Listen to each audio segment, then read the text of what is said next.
కుత్బుల్లాపూర్ నియోజకవర్గం సూరారాం డివిజన్ పరిధిలోని పాండు బస్తీలో హనుమాన్ దేవాలయంలో గుండయ్య పూజారి ఆధ్వర్యంలో శివలింగ ప్రతిష్టాపన నిర్వహించారు.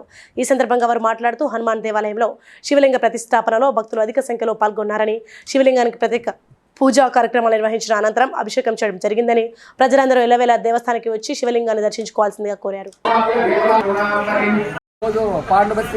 హనుమాన్ దేవాలయంలో శివలింగం మొన్న ప్రతిష్టాపన జరిపించినాము. ఈరోజు భక్తులందరూ ఆ ఇద్దరు జంటల శివలింగాలకు ఇద్దరు కాబట్టి అందరూ భక్తులు ఎల్లవేళ ఇక్కడికి వచ్చి ఆ తీర్థప్రసాదాలు స్వీకరించి పోగలరని మనవి చేయించున్నాము. ఓం నమ శివాయ. హర శంభో శంకర సాంబ సదాశివ హర హర మహాదేవ్.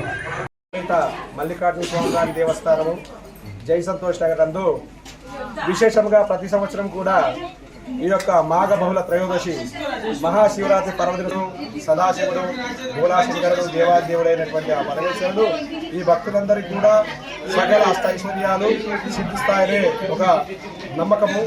అంతేగాక ఈ యొక్క సంతోష్ నగర్లో ప్రతి భక్తుడు కూడా సంవత్సరం లాగానే కాకుండా విశిష్టత ఏంటంటే ప్రతి ఒక్క భక్తుడు కూడా ఆలయంలోకి ధర్మదర్శనం ఉంటుంది.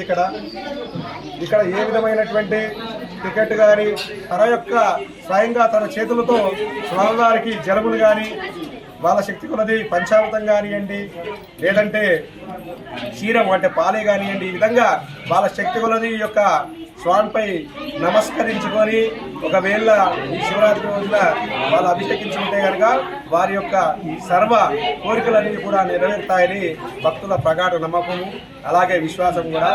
కాబట్టి అందరూ కూడా ప్రతి సంవత్సరం ఎంతో ఘనంగా ఈ యొక్క శివరాత్రి పర్వదినాన్ని ఇక్కడ జరుపుకుంటారు. Please like and share, subscribe to BCN Telugu News.